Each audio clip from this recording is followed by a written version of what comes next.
ബാലരാമപുരം കോട്ടുകാൽക്കോണത്ത് കാണാതായ 2 വയസ്സുകാരി സമീപത്തെ കിണറ്റിൽ മരിച്ച നിലയിൽ കണ്ടെത്തി. ശ്രീതു ശ്രീജിത്ത് ദമ്പതികളുടെ മകൾ ദേവേന്ദു എന്ന 2 വയസ്സുകാരിയാണ് രാവിലെ മുതൽ കാണാനില്ല എന്ന് ബാലരാമപുരം പോലീസിന് വിവരം ലഭിക്കുന്നത്.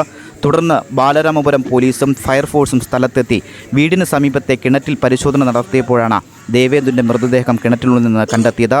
തുടർന്ന് സംശയത്തിൻ്റെ നിലയിൽ വീട്ടുകാരെ കേന്ദ്രീകരിച്ചുള്ള അന്വേഷണം നടക്കുകയാണ്. പോലീസ് കൃത്യമായി വിവരങ്ങൾ ശേഖരിച്ചു വരുന്നു.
മരണം നടന്നു ഇന്ന് 16-ആണ്. അപ്പോൾ 16-ൻ്റെ തലേ ദിവസം ഈ കുട്ടിയുടെ അമ്മ ഇവിടെയാണ്.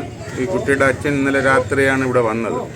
ഈ കുട്ടി ഇന്നലെ രാത്രി വന്ന് കുട്ടി അമ്മയുടെ ഒപ്പമാണ് കിടന്നത്. രാത്രി അമ്മയ്ക്ക് ടോയ്ലറ്റിൽ പോകാനുള്ളൊരു അത്യാവശ്യം വന്നപ്പോൾ അമ്മ ടോയ്ലറ്റിലേക്ക് പോയപ്പോൾ കുട്ടി എടുത്ത് അച്ഛൻ്റെ അടുത്ത് കൊണ്ട് കിടത്തി.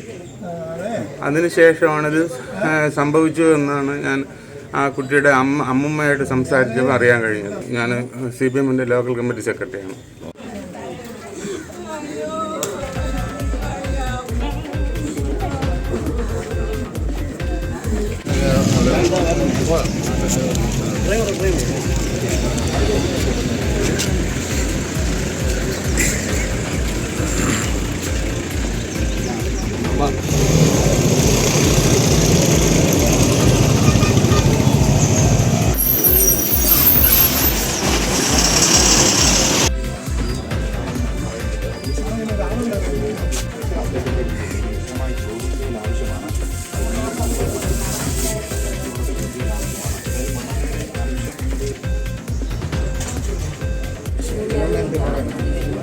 സിനിമയിൽ പറയുന്ന കാണാനില്ല എന്ന് പറയുന്നത് അറിയാം. വേറെ